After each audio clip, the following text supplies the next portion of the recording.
a dos amigos, miembros de esta familia sin censura, que ya están listos para dejar la víbora chillando. Ya llegó el maestro Jaime Hernández, editor de La Jornada Sin Fronteras, fundador y conductor de espacios en su canal de YouTube No Apto para Cínicos, miembro de esta familia sin censura. ¿Cómo estás, Jaime? Te saludo con mucho gusto. Buongiorno, caro amigo. Aquí estamos, listos para lo que tú me digas. Gracias, mi querido Jaime. Siempre tú dispuesto a cumplirle a la audiencia de Sin Censura. Déjame saludar también a Kurt Harvard, escritor, periodista independiente, hombre comprometido desde su trinchera con la verdad, y a quien le agradezco mucho que forme parte de esta familia de las mesas de diálogo de Sin Censura. ¿Cómo estás, Kurt? Te saludo con mucho gusto. Hola Vicente, buenos días. Gusto estar nuevamente aquí contigo, con Jaime, y que con la audiencia para comentar varias cosas de cierta importancia, diría. Oigan, ¿cómo ven estos golpes, no solamente desde México, sino desde el extranjero, para la cuarta transformación, para el presidente Andrés Manuel López Obrador? Ahora Ricardo Monreal también recibe su espacio en el Washington Post. Ahí en el Washington Post he leído, no sé si todavía escriba Julio Astillero, escribía o escribe Carlos Loret de Mola, escribía o escribe León Krause. Ahora le dan espacio a Ricardo Monreal para escribir su columna. Vemos a Jaime Bailey desde la Florida de Marco Rubio, llamándole de todas maneras al presidente Andrés Manuel López Obrador. Por cierto, también sin relación a López Obrador, pero un personaje que ha señalado el presidente de México en diferentes ocasiones, Ted Cruz, tirándole con todo a la izquierda latinoamericana, hablando de este marxismo al que tanto le tiene miedo Ted Cruz por la victoria de Gustavo Petro y su toma de protesta en Colombia. Denme su opinión de esto que estamos viendo. Ahora en México las cosas no están mejor.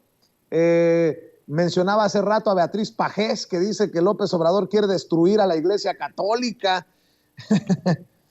Y bien me has dicho, Jaime, y bien lo hemos analizado en diferentes mesas, Kurt, lo peor estaría por venir rumbo al 2024. Bueno, empecemos en el 2023 con el Estado de México, que es uno de los estados política y electoralmente hablando más importantes de la República Mexicana. Te escucho primero, Jaime. Pues fíjate que es interesante toda esta, ¿cómo definirlo? Esta panoplia de medios, voces que han comenzado a bailar. Primero me quiero referir a la sección del Washington Post. Tú sabes que la sección en español del Washington Post surgió como la iniciativa de esta sección del Washington Post en español surgió como una iniciativa para realmente lanzar al Washington Post al mundo hispano, porque la intención de Jeff Bezos es convertir a Washington Post en un periódico global. El problema es en quién dejó las manos este proceso. La sección en español de opinión del Washington Post comenzó, podría decirse, como una ínsula barataria. No está bajo el control directo de la sección de opinión del Washington Post. Y a raíz de esto fue con el anterior director, ahorita no me acuerdo el nombre del anterior director, que fue un gran director, por cierto, fue el director del Boston Globe, que sacó a relucir el tema de los abusos de los sacerdotes de la Iglesia Católica. Échenme la mano a ver si Kurt se acuerda del nombre de este director, Martin Barón se llamaba, o se llama. Dejó de ser ya director, pero Martí Barón, que fue un excelente periodista, Martí Barón, por cierto, habla fluente el español, creyó que era conveniente lanzar la sección del Washington Post en español y puso en manos de gente vinculada, por ejemplo, de Leoncito Krauss y de gente vinculada al grupo de Claudia X González, el lanzamiento de esta sección que no ha tenido ni tiene supervisión directa del área de opinión del Washington Post. Entonces, este grupete básicamente ha secuestrado esta sección en español del Washington Post y lo ha hecho con el fin de Mael Vallejo. Mael Vallejo estuvo con Mael Vallejo. Gracias, Toño. Ese Toño me encanta. Mael Vallejo, que tenía vínculos con el grupo de Claudia X González. Y entonces entre ellos empezaron a fichar. Uno de los primeros fichajes de la sección de opinión del Washington Post fue, curiosamente, Carlos Loret de Mola. Y Mael Vallejo fue primero en adoptar a Carlos Loret de Mola cuando se supone que Loret de Mola lo corrieron por instrucción precisa del presidente Andrés Manuel López Obrador de Televisa.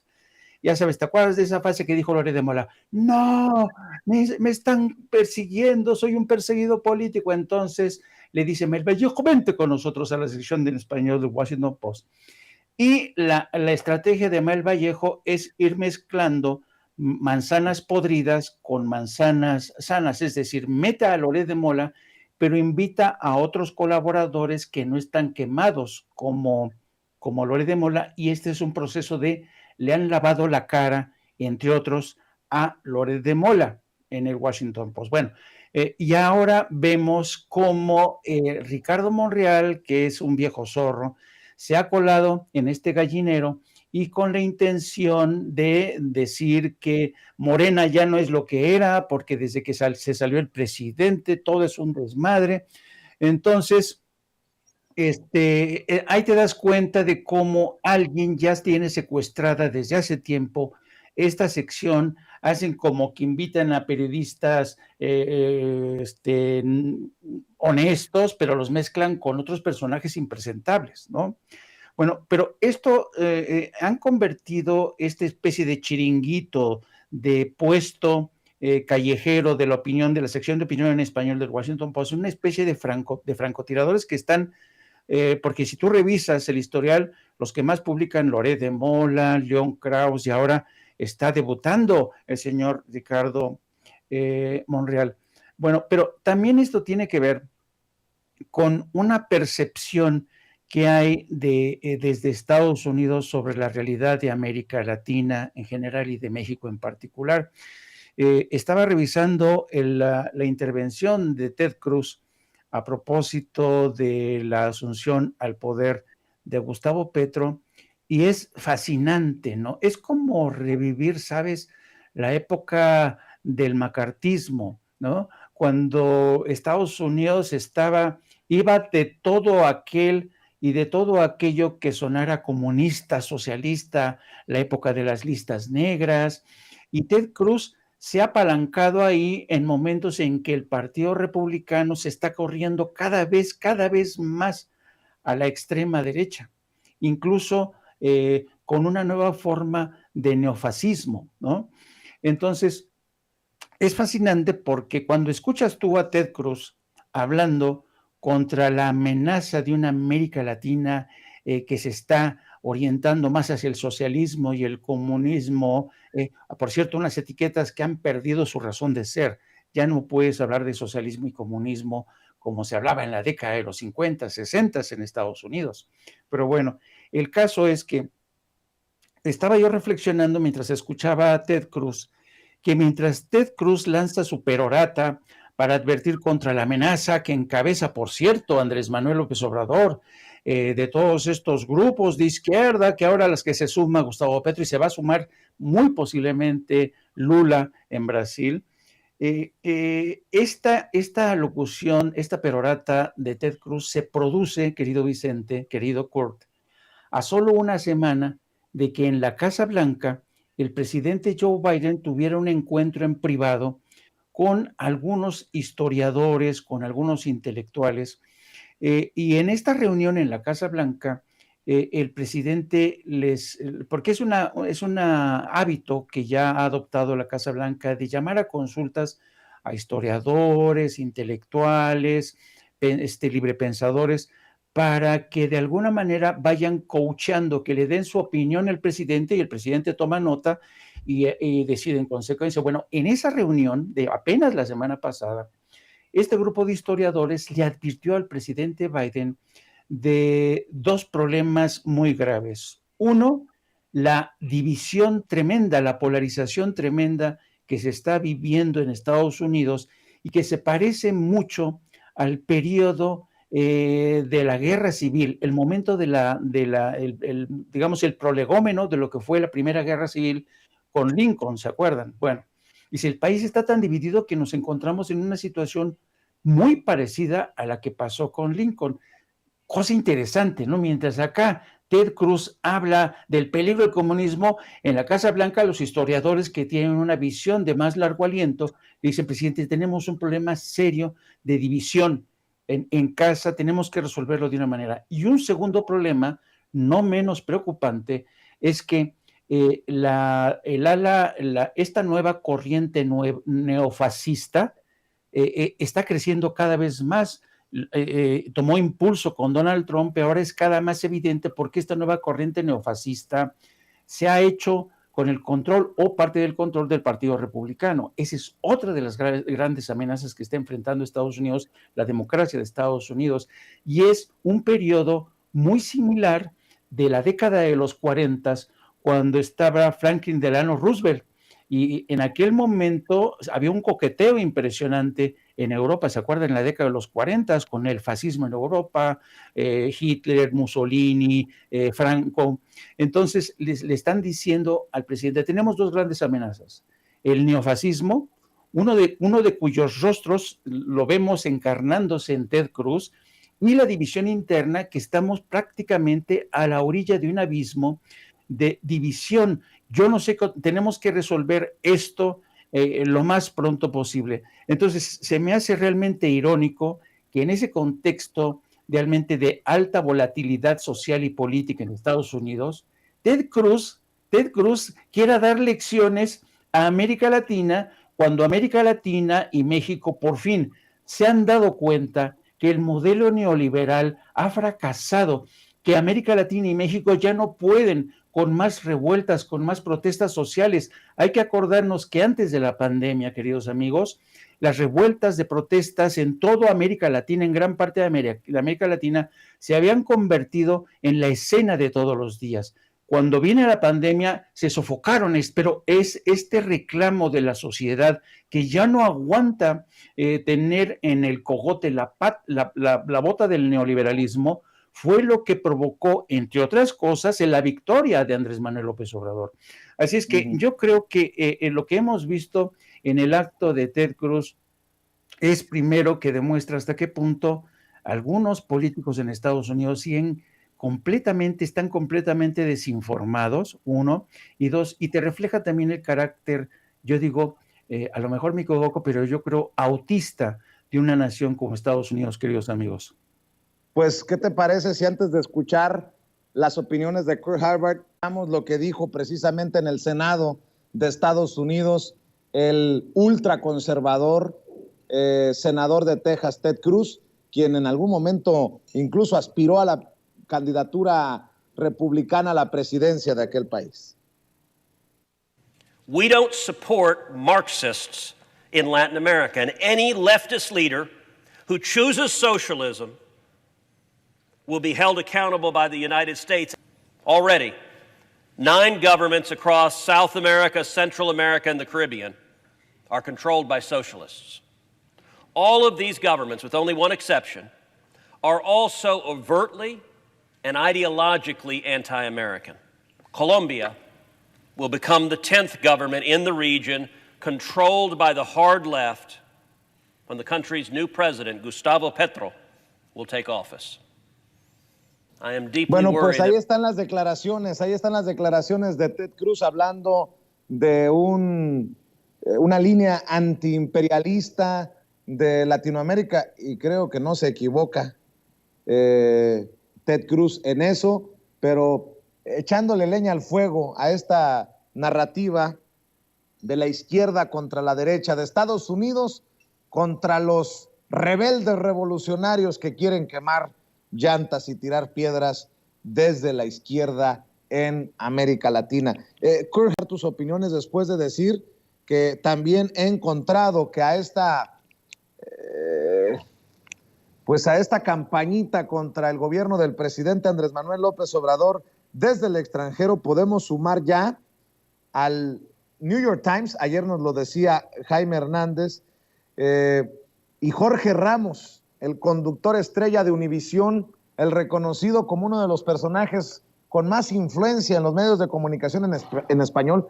Creo que ya se le acabó el corrido, pero dice Jorge Ramos ayer, hoy en el New York Times, a pesar de negarlo, persiste la tortura en la policía de la Ciudad de México. Aquí el reporte de Steve Fisher y no sé quién más, como si fuera verdad, como si no pudiéramos poner en entredicho o cuestionar los reportes del New York Times, de las vacas sagradas del New York Times y del Washington Post. Jorge Ramos hoy escribe, el problema no es únicamente la rápida y masiva militarización de México.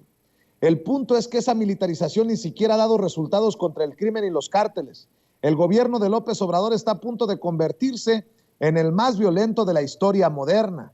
Y a esto súmenle lo que escribe el periódico El País de España. El presidente López Obrador ha anunciado la trasvase de la Guardia Nacional a la Secretaría de la Defensa vía decreto negando la naturaleza civil del cuerpo, aprobada por unanimidad en el Senado mexicano hace 3 años. Y súmenle algo que también retuitea Jorge Ramos.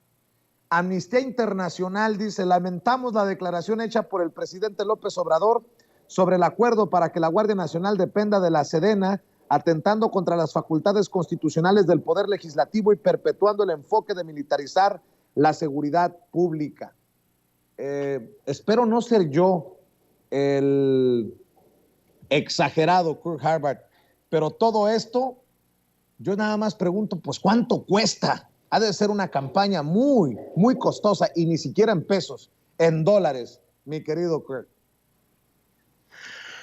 Bueno, hay mucho que comentar ahí, desempacar, digamos, Vicente. Quiero empezar con el asunto del Washington Post, que Jaime ya comentó en mucho detalle, ¿no? Tenemos que recordar que Washington Post, pues, ¿quién es el dueño, no? Es Jeff Bezos, uno de los hombres más ricos del mundo, dueño de Amazon, que ahora está enfrentando pues toda una ola de pues sindicalización en Estados Unidos ya. Está a la defensiva en ese respecto, ¿no? Y frente a esas críticas, ¿no? De que New York Times y Washington Post solo tienen comentaristas de derecha, ¿no? Incluso yo lo he señalado en un artículo en Jacobin, ¿no? Como los think tanks y los institutos en Estados Unidos van pasando corresponsales y personas para comentar a esos periódicos. Pues Ricardo Monreal sirve una función muy precisa, ¿no? Ahora el Washington Post puede decir, pues miren, tenemos a alguien de izquierda, tenemos a alguien de Morena misma, ya no nos pueden acusar de no tener variedad de opiniones, ¿no? En nuestra sección en español, ¿no? Si es alguien desde Morena diciéndolo y un senador además, bueno, esa es una voz importante, ¿no? Entonces, el hecho de que hayan insertado a Monreal ahí dentro de la estructura de Washington Post, que normalmente pues recicla las mismas voces de los think tanks y institutos, ahí en términos de América Latina, y también les lava la imagen de personas como Loret Mola, etcétera, pues tiene una función muy precisa para ellos. Eso dicho, vaya, pues hablemos un poco del desvarío de Ted Cruz.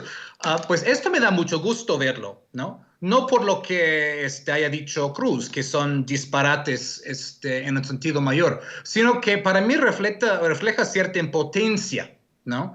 Por parte de la estructura, pues, digamos, todo imperial, ante esta segunda ola de gobiernos progresistas en América Latina, ¿no?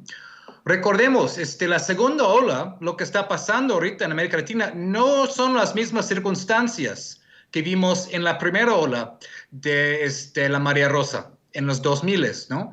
Ahora vemos a un Estados Unidos, aunque sigue siendo una superpotencia, pues relativamente más debilitada en varios sentidos, vemos en América Latina ahora que en términos generales no depende de Estados Unidos como lo hacía hace 10, 15 años.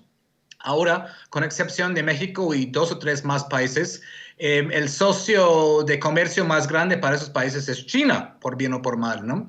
Entonces, lo que vimos justamente hace algunos meses en el asunto de la cumbre de las Américas, ¿no? Donde la negativa de AMLO de asistir a la cumbre desencadenó una serie de contestaciones a lo largo del continente. El asunto que hemos visto con CELAC, con estas propuestas de intentar iniciar o formar una organización diplomática pan-latina, pan-caribe. Ahora, lo que sí se ve como una amenaza mayor, esta propuesta de formar una empresa de litio entre México, entre Bolivia, entre Argentina, para usar el litio no solamente para exportar materia prima, que ha sido la función de América Latina siempre para los poderes coloniales, sino de usar el litio para producción en el continente de baterías, coches eléctricos y demás. Entonces, es emocionante ver lo que está pasando con esta segunda ola. Quiero pensar que también se ha aprendido de ciertos de los errores de la primera ola para ir reforzándose, ¿no? Para que no vuelva a pasar lo que pasó en los años 10 de este siglo, que fue pues un desmoronamiento de esas alianzas en varios de esos gobiernos, por lo menos temporalmente. ¿Quién es Ted Cruz? ¿No? Como bien mencionó Jaime, hay preocupación en Estados Unidos por la polarización tan fuerte que pues está a borde de una guerra civil. No es una gran exageración, ¿no? Y también vemos una ola de un neofascismo, ¿no? Al cual pertenece Cruz al 100%. Él está en la ala más extremista del del Partido Republicano. Vaya, yo he criticado mucho a Joe Biden y a los demócratas por su flaqueza, por su debilidad, ¿no? por ser vendido a intereses corporatistas, y lo seguiré haciendo. Pero el Partido Republicano, el Partido Republicano ha caído por el acantilado de la derecha, ¿no? Ha llegado a una extrema derecha que es realmente preocupante, ¿no? En muchos sentidos. El mismo Ted Cruz estuvo ahí alentando, ¿no? El motín del 6 de enero, ¿no? En el Capitolio de ahí, ¿no? Pero muy bravucón Ted Cruz, ¿no? Cuando hubo apagones en Texas, ¿no? Cuando hubo la gran crisis energética en Texas, que también afectó al norte de México el año pasado, pues él se largó a Cancún, ¿no? Es decir, él, el gran bravucón, el gran hablador, cuando realmente hay una gran crisis que enfrentar, pues él se va. Y curiosamente va a México, va a Cancún ahí a pasar sus vacaciones como si fuera otro spring breaker más, ¿no? Y otro punto al respecto, muestra que Estados Unidos, o por lo menos esta ala, ¿no? Que representa Ted Cruz, y no es pequeña, ¿no? Sencillamente no está viendo lo que está pasando en América Latina. No está viendo, no está percibiendo lo que está pasando, ¿no? Él está viendo con los lentes de hace 1 o 2 generaciones, ¿no? Está en su desvarío, ¿no? Algunos que me comentaron mi post en Twitter hablaron como un tipo de cuadri de Estados Unidos, ¿no? Está hablando de marxista, leninista, narcoterrorista, es decir, es un desvarío, no es un análisis serio, ¿no? No es un comentario serio, es un sencillo desvarío, ¿no?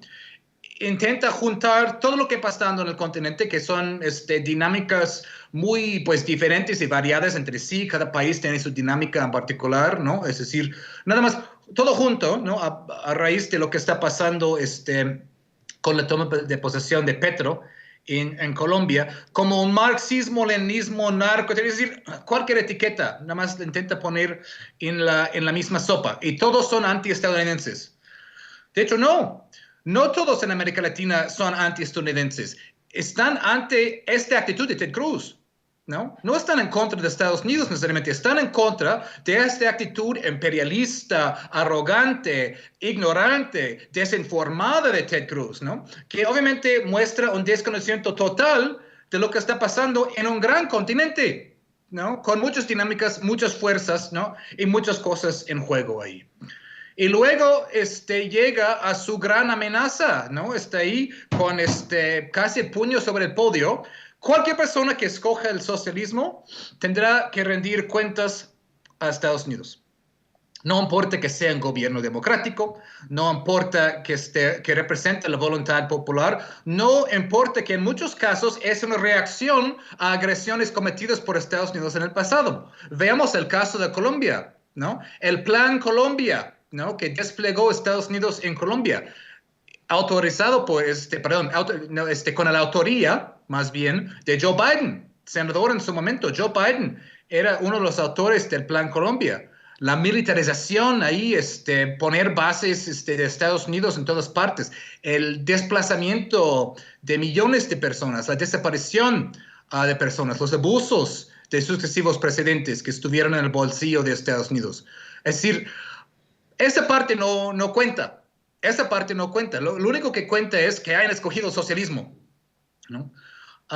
Entonces es casi cómico la manera que ven América Latina. Ven América Latina como una caricatura de marxistas-leninistas de hace 2 generaciones, todos con la bandera anti-estadounidense, ¿no? Básicamente Cruz está diciendo hay que hacer un golpe en todo el continente. Así, golpe a todos, ¿no? Un poco Elon Musk. Podemos hacer golpes contra quienes queramos, a todos. Pero vaya, Estados Unidos no está en condiciones de hacer eso como antes. No es la misma situación. Y la primera ola de María Rosa no es la misma situación del Plan Cóndor de los 70s, no es la misma situación, ¿no? Cuando Henry Kissinger podía decir a Videla en Argentina, lo que haya que hacer, hazlo rápido, ¿no? Hazlo rápido, mata a todos los disidentes, mata a los intelectuales, mata a la gente de cultura, pero hazlo rápido, ¿no? Antes de que la opinión pública pudiera reaccionar. Ya no somos los mismos, ¿no? Ya no somos los mismos, ¿no? Trump quería derrocar a Maduro en 2019, fracasó, ¿no? Estamos viendo las desaventuras de Estados Unidos en países desde Afganistán, donde fueron derrotados por el Talibán, hasta Irak, hasta Siria, hasta Libia y demás, ¿no? Y como comentó Jaime, y termino con este punto, Estados Unidos está enfrentando fisuras muy fuertes dentro del país, ¿no? Es decir, la paz social dentro de Estados Unidos, siempre, porque es un país que genera mucha riqueza, ¿no? En cuanto a PIB, por lo menos. La paz social o la relativa paz social en Estados Unidos siempre se ha basado en la posibilidad de distribuir por lo menos una parte de esa riqueza a las clases medias. Los pobres, no, pero por lo menos las clases medias, algo de la clase trabajadora, para mantener cierta paz social. Eso ya no está pasando. Estados Unidos tiene una enorme golpe, fisura, grieta entre ricos y pobres. Los ricos muy ricos, ¿no? 1% menos, una fracción de 1% del país tiene la mitad de la riqueza del país. Muchas personas, más de la mitad en el país, están viviendo de cheque en cheque, de pago en pago, ¿no? No tienen dinero en el banco para enfrentar sus necesidades básicas, ¿no? Mucha gente, pues vemos, están viviendo en sus coches, van por ciudades como Los Ángeles, como Filadelfia, ves calles y calles de personas viviendo y durmiendo en la calle. Y ya que no hay un sistema sanitario funcional en Estados Unidos, si te enfermas de manera grave, podrías perder todo y terminar en la calle, ¿no? Esa situación ahí en Estados Unidos es bien precaria, ¿no? Mucho más que hace 10, 15 años en el momento de la primera ola de la marea rosa, ¿no? Entonces, Cruz y sus cuates harían bien en atender a eso, pues además del asunto de Texas, de la inestabilidad de su red eléctrica, es decir, de repente, pues la gente no recibe servicios básicos, ¿no? En el país más rico del mundo. Entonces, en todo este contexto, por eso yo veo su discurso en el Senado como un discurso más bien de debilidad, más que fuerza. Pues qué interesante todo lo que estamos escuchando para llegar también a otro tema, que es el del cártel inmobiliario, del panismo. Ahora desde Morena, con muchos pantalones, Aleida Alavés, la diputada federal de Morena, pide que se le quite el fuero, que se le haga juicio de procedencia, que se le lleve juicio de procedencia al coordinador del PAN, de los diputados a nivel federal y al coordinador del PAN en el Congreso de la Ciudad de México. Los panistas que tanto se alebrestan, que le llaman tirano a López Obrador, que dicen esto y lo otro, pero que callan, o que van a decir que van a acusar persecución política contra sus muchachos, en esto que a todas luces es una situación que debe de investigarse y castigarse. Es una investigación de la Fiscalía sobre este ya conocido como el cártel inmobiliario, mi querido Jaime Hernández. Mira, voy a empezar, si me lo permites, querido Vicente, por hacer solamente una puntualización relacionada con el reporte del New York Times, y lo voy a vincular con lo que tú acabas de decir de este cártel inmobiliario. Me parece una maroma rara, pero me voy a explicar. Para darle contexto a la gente, Jaime, nada más para darle contexto a la gente. ¿Te refieres a lo que publicó el New York Times ayer, que habla de tortura, que habla de básicamente un fiasco en temas de seguridad en el gobierno de Claudia Sheinbaum en la Ciudad de México, ¿no? ¿A eso te refieres? Exactamente. Y te voy a decir porque de alguna manera está vinculado a lo que ha ocurrido con el PAN. Mira, yo creo que este tema que ha llamado la atención poderosamente de Jorge Ramos y esta mañana de Carmen Aristegui, diciendo, se llevan las manos a la cabeza y dicen, pero qué barbaridad, pero si el New York Times lo está diciendo, esto te revela hasta qué punto Jorge Ramos y personajes como Carmen Aristegui todavía adolecen de este colonialismo, ¿no? Si lo dice el New York Times, es como si no fuera prácticamente es infalible, ¿no? Como los papas, ¿no? Y yo creo que The New York Times, siendo un periódico con una larga tradición y gran reputación, pues no puede ser visto, ¿sabes?, como un dios terrenal del periodismo. Francamente no.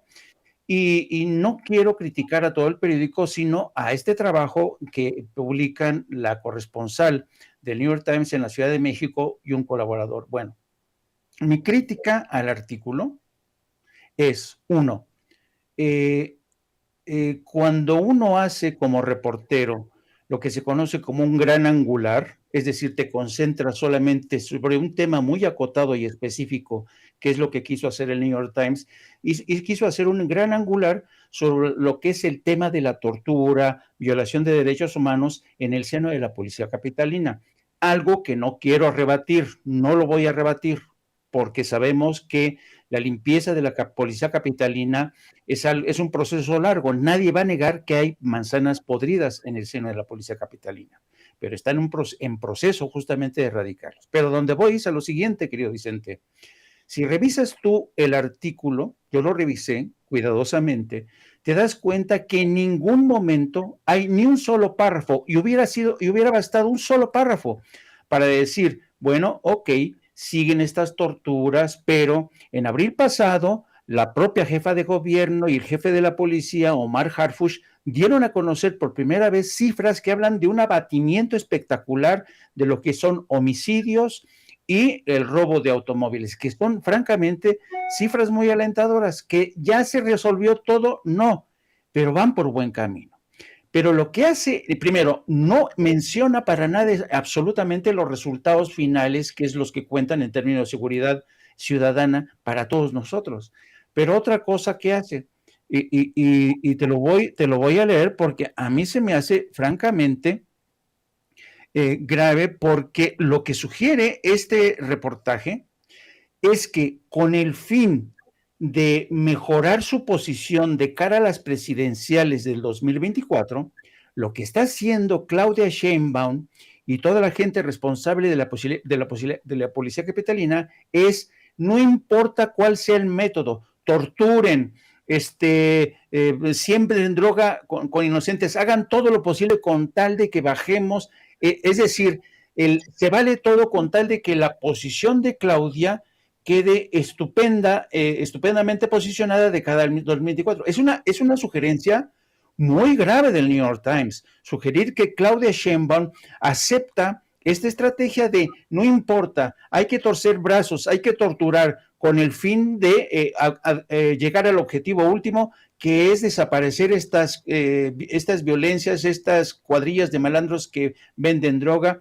Y esto no es así, querido Vicente. Yo no veo, francamente, a Claudia Sheinbaum dándole la bendición a este tipo de tácticas de tortura. Yo no lo veo, no lo veo, pero el New York Times lo sugiere. Ahora, tú te recuerdas que cuando, durante la época del PRI, la presidencia de José López Portillo, ¿quién estaba como jefe de gobierno de la policía en la Ciudad de México?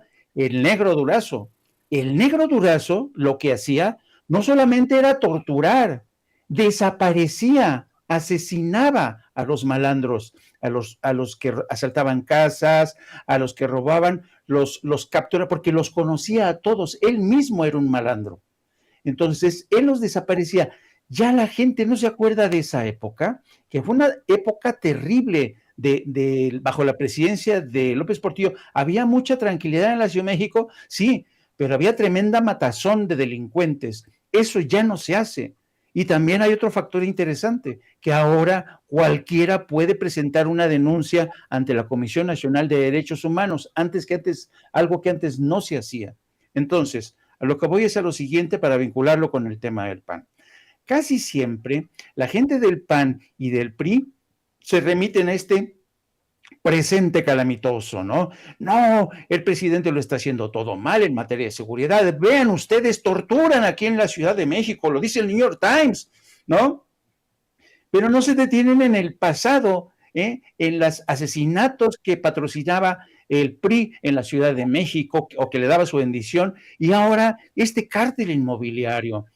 Se dan golpes de pecho, pero han cometido los peores atropellos. Es una etapa de corrupción realmente siniestra, y el cártel inmobiliario es culpable de muchísimas cosas, de estafas, robo de terrenos, falsificación de documentos. No, si tú te asomas a ese pozo de corrupción de lo que ha sido el cártel inmobiliario, es realmente putrefacto. Entonces yo creo que sí que tiene que haber una mayor investigación, se tienen que esclarecer las responsabilidades, porque para el PAN y el PRI es muy cómodo mirar el presente solamente y decir, ven, está torturando policías, pero ellos no se acuerdan del pasado. Ellos no les interesa el pasado, les interesa el presente, donde todo les parece mal y donde todo lo quieren criticar, querido Vicente.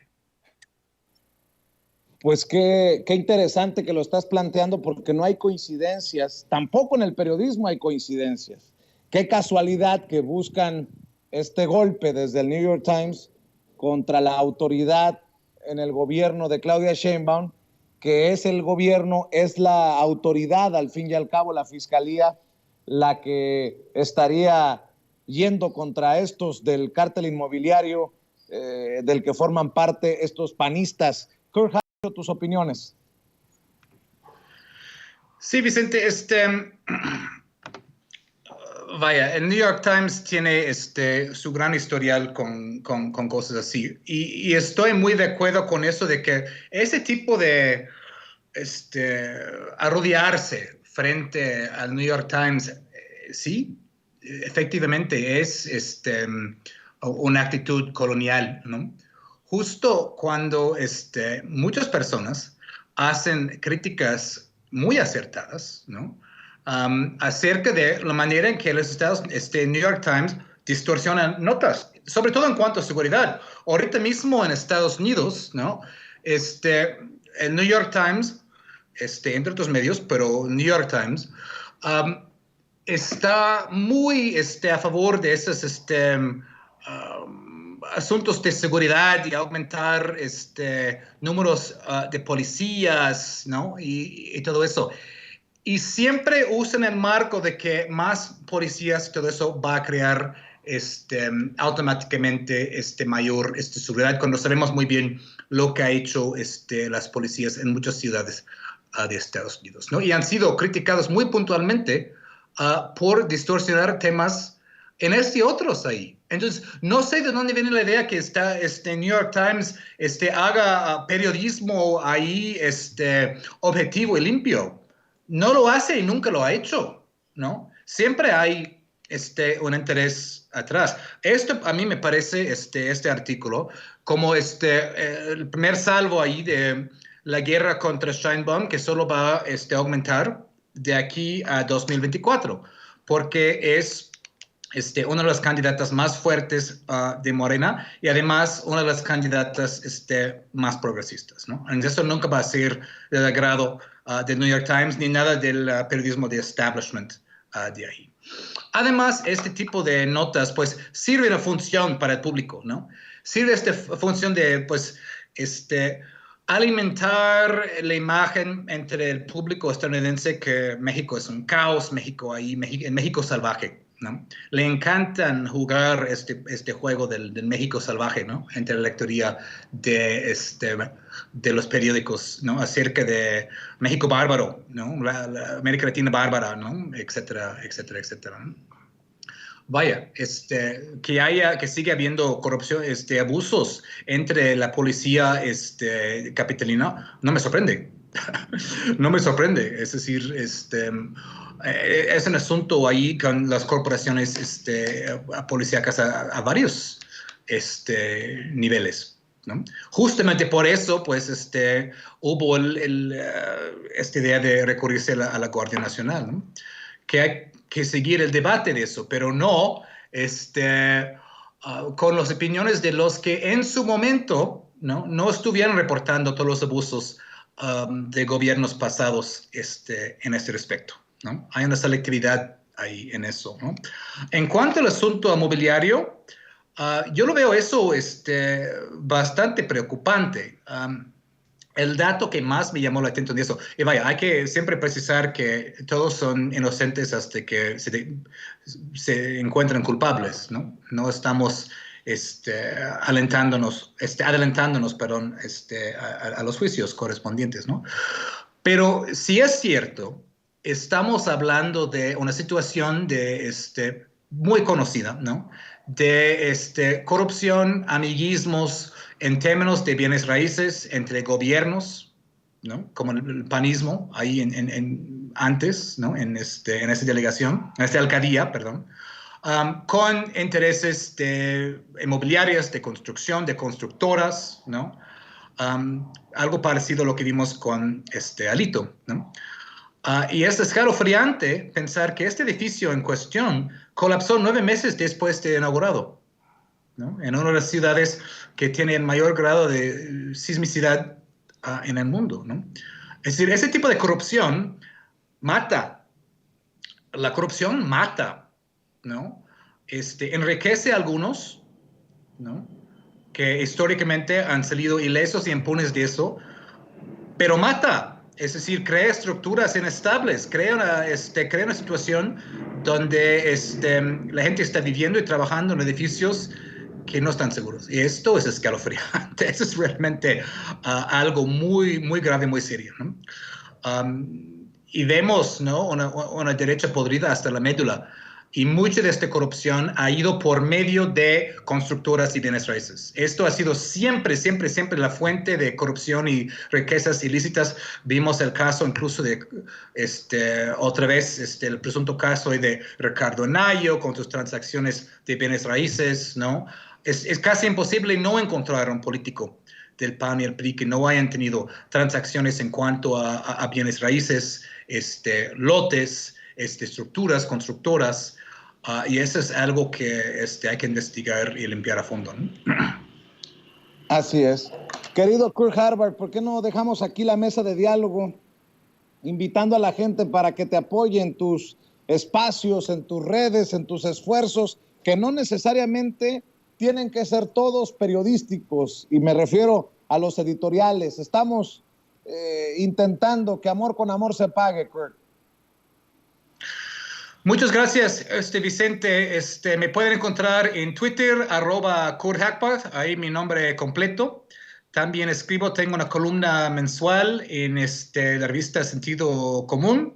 Escribo para la revista Jacobin en inglés mensualmente. Estos artículos están en inglés, pero muchas veces se traducen al español. Y como bien mencionas, Vicente, también tenemos un editorial, editorial Matanga Taller Editorial, porque también hay una parte que también hace encuadernación y restauración de libros y también publicación de literatura oaxaqueña, no solo cuento y novela.